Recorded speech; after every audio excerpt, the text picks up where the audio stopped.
우리 주님을 찬양합니다. 우리가 시선을 빼앗긴다는 말이 있습니다. 그 말이 어떤 의미입니까? 어떤 흥미로운 것을 봤을 때 눈을 떼지 못할 정도로 그 관심과 나의 모든 생각과 나의 모든 관심과 가치가 다 향해 있다라는 겁니다. 어느 날 예배를 마치고 집에를 왔습니다. 아마 그때가 제가 설교였던 것 같습니다. 집에 들어서니까 제 아들이 흥분된 목소리로 아빠 하고 이렇게 달려 나왔습니다. 저는 이 친구가 예배를 드리고 말씀을 통해서 은혜를 받았구나 이렇게 생각했는데, 그 친구가 뭐라고 하냐면 손흥민이 몇 골을 넣었어요 이렇게 하면서, 그 외할아버지네서 아마 축구를 봤던 것 같습니다. 그래서 그 자기가 존경하는 축구 선수, 요즘 축구에 빠져 있기 때문에 그런 식으로 저한테 이렇게 흥분된 목소리로 말을 한 거 보면서 참 이 친구가 여기 이 축구에 엄청난 관심과 생각이 있기 때문에 그것밖에 안 보이는구나 라는 마음이 들었었습니다. 한번 우리가 생각해 봤으면 좋겠습니다. 오늘 하루 중 아니 매일매일에 우리의 시선이, 우리가 제일 관심 있게 바라보고 있는 것이 어디에 있는지 우리가 생각해 보시기 바랍니다. 우리가 제일 많이 검색하는 게 뭔지, 그 주식에 관심이 있는 분들은 어떤 주식 그래프 올랐는지 내려왔는지 그것만을 계속 눈을 떼지 못하겠죠. 또 땅에 관심이 있는 분들, 어떤 부동산에 관심이 있는 분들은 그러한 시세에 대해서도 계속 그것이 나의 하루 종일의 관심사가 될 테고, 어떤 사람은 또 차가 자신의 관심사여서 딱 어떤 차만 봐도 가까이 가도 될 차인지 아니면 멀어져야 할 차인지 뭐 그런 식으로 다 바로바로 이렇게 알 수 있는, 그러니까 결국 말씀드리고 싶은 것은 뭐냐면 우리가 어디에 관심을 가지고 무엇을 계속해서 바라보는 것에 따라서 우리의 삶의 어떤 변형, 어떤 환경, 모든 것이 다 거기에 맞추어진다라는 거예요. 그럼 우리가 생각해 봤으면 좋겠습니다. 우리 신자가 하나님께서 우리 신자로 하여금 바라보라고 하신 것이 무엇이냐, 우리 신자가 마땅히 바라보고 우리 신자가 마땅히 그 시선을 두고 온 관심과 온 생각을 초점을 두어야 할 곳이 어디에 있는지, 성경은, 하나님의 말씀은 어디에 우리의 마음과 모든 것을 두라고 말씀하시는지 우리는 분명히 알아야 할 것입니다. 오늘 본문을 보겠습니다. 1절 같이 한번 읽어보겠습니다. 1절 시작. 그러므로 너희가 그리스도와 함께 다시 살리심을 받았으면 위의 것을 찾으라. 거기는 그리스도께서 하나님 우편에 앉아 계시느니라. 아멘. 우리 신자는 어떠한 존재입니까? 한번 죽음을 경험한 존재입니다. 왜 죽었었습니까? 죄와 허물로 인하여서 죽었었죠. 우리가 그 죄와 허물로 말미암아 죽었던 우리의 상태는 어떠한 상태였습니까? 온갖 비참함과 그 죄의 상태 안에서 죄책과 의의 결핍과 온 성품이 부패하여서 결국에는 하나님의 모든 진노와 하나님의 저주 아래 살아갔던 존재가 바로 우리의 이 죽었었던 상태였던 것입니다. 그런 우리를 하나님께서 어떠한 은혜를 베푸셨습니까? 우리 구주 예수 그리스도와 함께 다시 살리셨다라고 분명하게 성경은 말씀하셨습니다. 예수 그리스도께서 십자가에 달려 돌아가실 때 우리도 그 십자가에 달려 있었고, 예수님께서 무덤에서 다시 부활하실 때 그 예수 그리스도 안에서 우리 또한 함께 같이 살아남을 경험했다라는 거예요. 이게 바로 예수 그리스도와의 연합의 신비이고 예수님의 생명이 우리의 생명이 되었다라는 거예요. 이것을 우리는 다시 태어난 존재, 다시 생명을 얻은 존재, 그래서 거듭났다라고 하죠. 우리 신자는 어떠한 존재냐? 거듭난 존재라는 거예요. 오늘 말씀대로 우리 그리스도와 함께 다시 살리심을 받은 존재라고 분명하게 말씀하시고 계시는 거죠. 그렇기 때문에 예수 그리스도의 생명으로 이식받은 존재면 더 이상 나의 생명을 나를 위하여 살아가는 존재가 아니라 예수 그리스도를 위하여 살아가는 존재가 되었다는 것을 우리는 분명히 인정하셔야 된다는 거예요. 예수 그리스도의 생명이 나의 생명이 되었다면 이제는 나는 예수님을 위하여 살아가는 존재, 그 예수님의 생명과 같이 살아가는 존재가 되었다는 거예요. 이게 신자의 정체성이라는 거죠. 그러면 예수 그리스도의 생명으로 말미암아 이 새 사람이 된 우리는 어디를 바라보라고 성경은 말씀하십니까? 바로 위의 것을 바라보라고 말씀하십니다. 위의 것. 그 위는 어떤 위입니까? 하나님 보좌 우편에 계신 우리 구주 예수 그리스도께서 앉아 계신 곳이라고 분명하게 말씀하십니다. 그곳을 바라보고 그것을 생각하고 그것을 찾으라라고 말씀하십니다. 그 이유가 무엇입니까?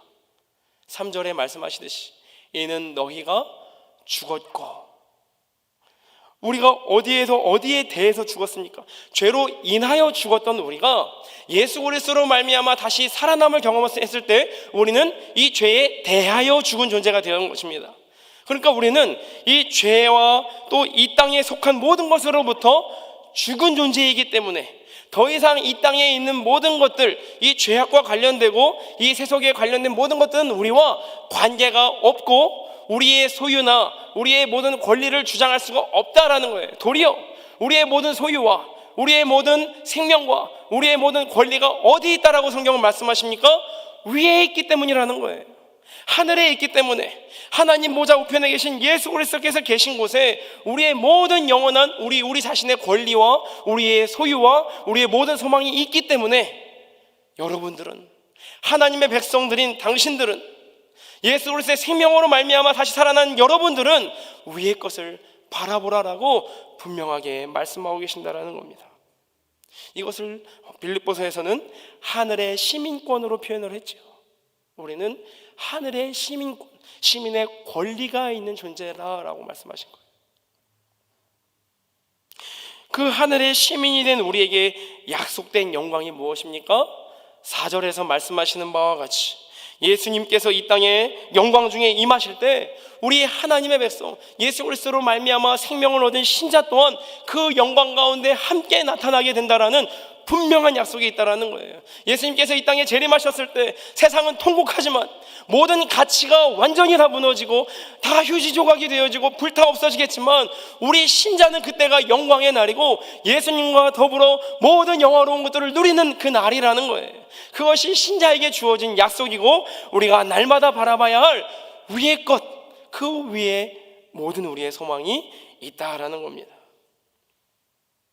결국 신자는 누구입니까? 어떤 존재입니까? 죄와 어둠이 가득한 이 땅에서 죽음을 경험하고 하늘의 것으로 다시 살아난 존재입니다. 그렇기 때문에 더 이상 이 땅이 자신의 전부인 것 마냥 생각하고 그것만을 바라보고 그것에 자신의 모든 가치를 두고 살아갈 수 없는 존재, 이것은 성도에게 합당하지도 않고 어울리지도 않고 마땅하지 않다라고 분명하게 말씀하고 있다는 것입니다.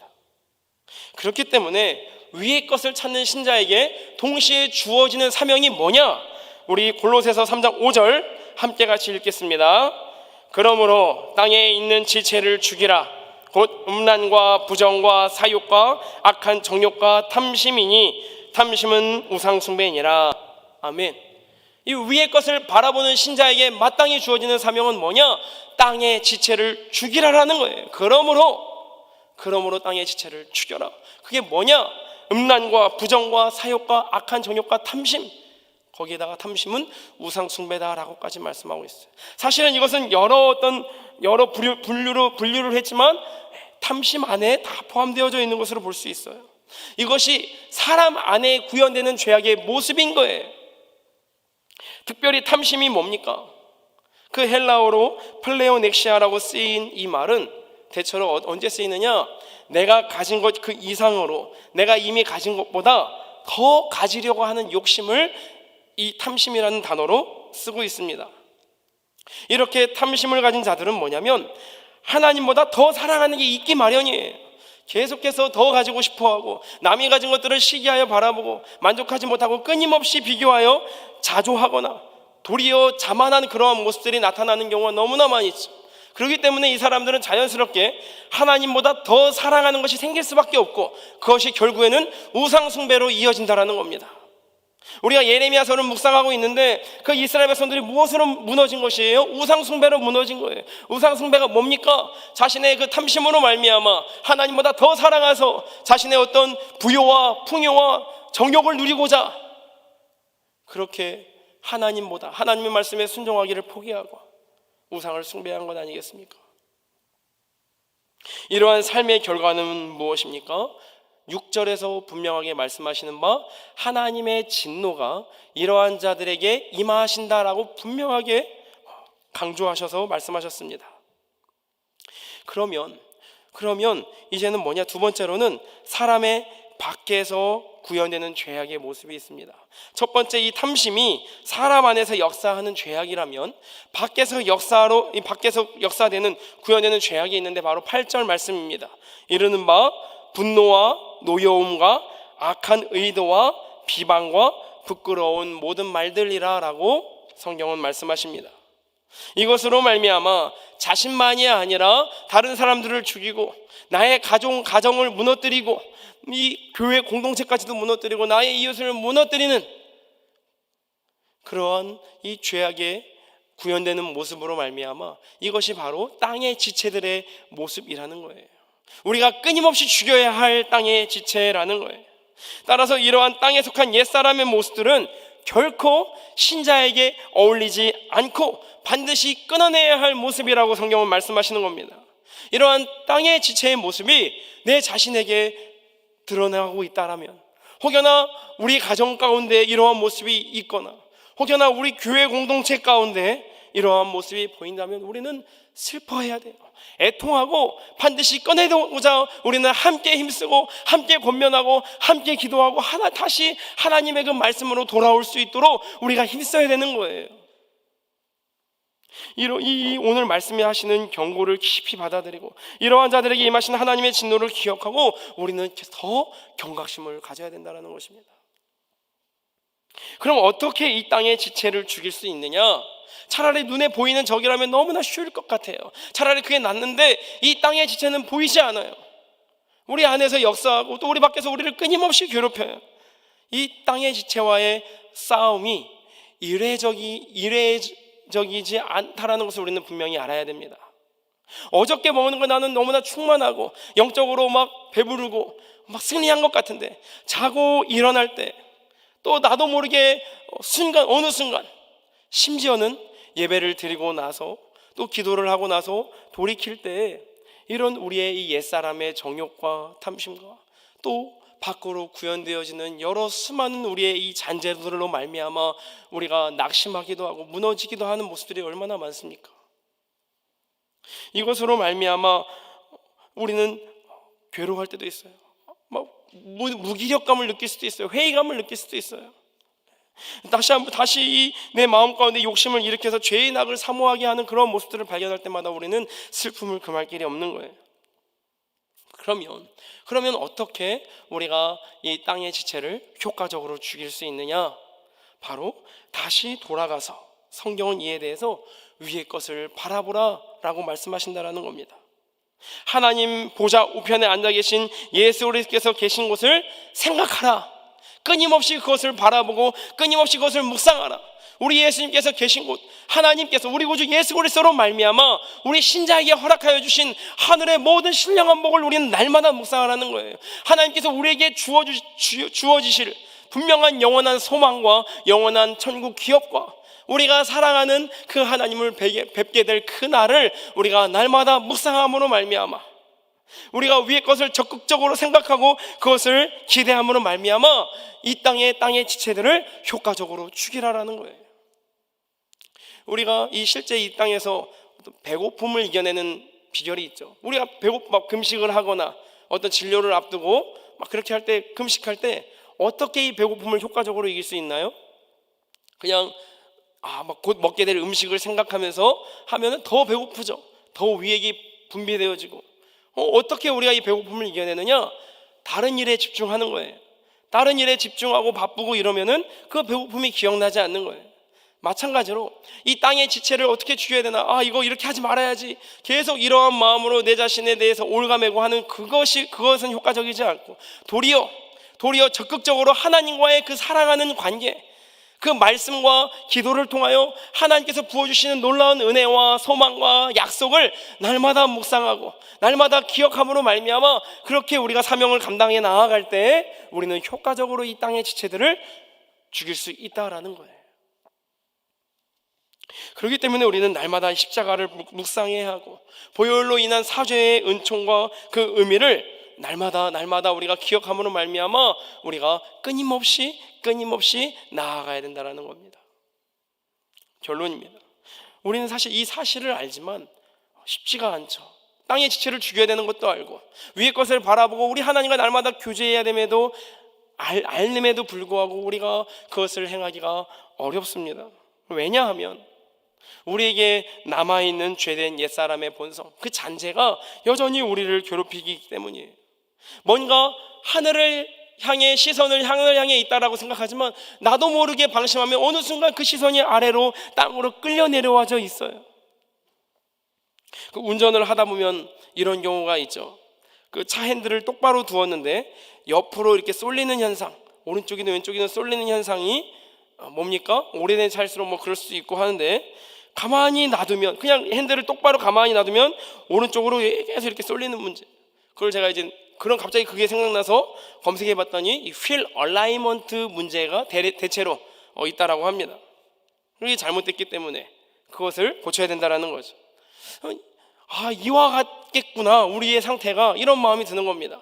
우리는 물론 예수 그리스도로 말미암아 새로운 생명을 얻은 존재이지만 우리의 이 옛사람의 잔재가 있는 이 모습이 여전히 완전하지가 않아서, 여전히 가만히 놔두면 이 죄의 영향을 받지 않을 수 없는 우리가 가만히 놔두면 마치 자석이 끌리듯이 죄의 낙을 다시 사모하게 만들고 그 죄의 그 쾌락, 그런 정욕들을 다시 거기에다가 이끌려오는 그런 모습들을 우리가 발견하게 됩니다. 내가 옛날에 그 세상에 대한 야망을 버렸다라고 생각해도, 내가 옛날에 돈을 사랑하는 모습들, 여러 가지 이런 것들을 버렸다라고 생각을 하는데 어느 순간 방심하고 아무 생각 없다가 다시 그 밑으로 끌려져 내려와져 있는 우리의 모습을, 우리 신자들, 우리 성도들의 공동체의 모습을 우리는 발견하게 되죠. 그러나 다시 한번 우리가 분명하게 말씀을 붙잡아야 될 것은 뭐냐면, 세상은 그냥 그렇게 끌리는 대로 살다가 결국 결국 구덩이에 빠져서 멸망당하게 존재해요. 그러나 신자는 그런 존재가 아니라는 거예요. 분명히 죄의 영향을 받고 때로는 넘어질 수도 있지만 거기에 끌려 사는 존재가 아니라는 거예요. 완전히 끌려서 파멸에 이르는 존재가 아니라는 거죠. 그렇기 때문에 우리는 경건의 훈련이 필요하다라는 겁니다.